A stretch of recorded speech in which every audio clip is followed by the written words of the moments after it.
அல்லாஹ் எனக்கு அநியாயம் செய்ய மாட்டான், என் ரப்பு என்னை கைவிட மாட்டான், என் ரப்பு என்னை கைவிட மாட்டான். இந்த நம்பிக்கை இருக்குதானே எல்லாருக்கும்? இப்ப அல்லாஹ் எனக்கு தார ஹைரா இருக்கும்.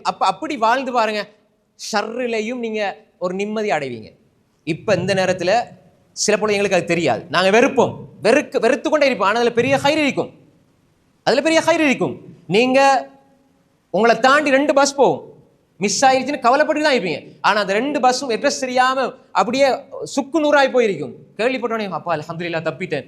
இப்ப இதே மாதிரி அல்லாஹ் மறைச்சு வச்சிருக்கிறான். தெரிய வந்த உடனே அல்ஹம்துலில்லாஹ் சொல்ற உள்ளத்துக்கு தெரியாது, ரப்பு மறைச்சு வச்சிருக்கிறான், அல்ஹம்துலில்லாஹ்னு சொல்ல தெரியலையே. அல்லாஹ்வின் மீது நம்பிக்கை வைங்க, நல்லெண்ணம் வைங்க. சிலவங்க என்ன செய்வாங்க தெரியுமா? என்ன மட்டும்தான் அல்லாஹ் அப்படி சோதிக்கிறான் மனசுல வருதா இல்லையா? ஏன் அய்யூப் அலைஹிஸ்ஸலாத்தை சோதிக்க இல்லையா? ஹலீலுல்லாஹ் இப்ராஹிம் அலைஹிஸ்ஸலாத்தை சோதிக்க இல்லையா? மூசா அலைஹிஸ்ஸலாத்தை சோதிக்க இல்லையா? முஹம்மது ஸல்லல்லாஹு அலைஹி வஸல்லம் சோதிக்க இல்லையா? என்ன மட்டும் தான் அல்லாஹ் சோதிக்கிறான்? இல்ல, அல்லாஹ் இதை நான் போற பாதை பிழைங்கிறத உணர்த்துறான்.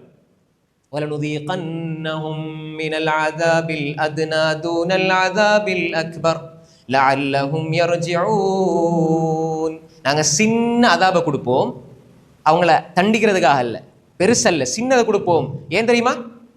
லஅல்லஹும் யர்ஜிஊன், அவர்கள் எங்கள் பால் திரும்பிட்டு வந்துடணும். போன ரூட்ல போகக்கூடாது, நான் எவ்வளோ போயிட்டேன்னு யோசிக்க கூடாது, நான் போன பாதை பிள்ளைன்னா திரும்பிடணும்.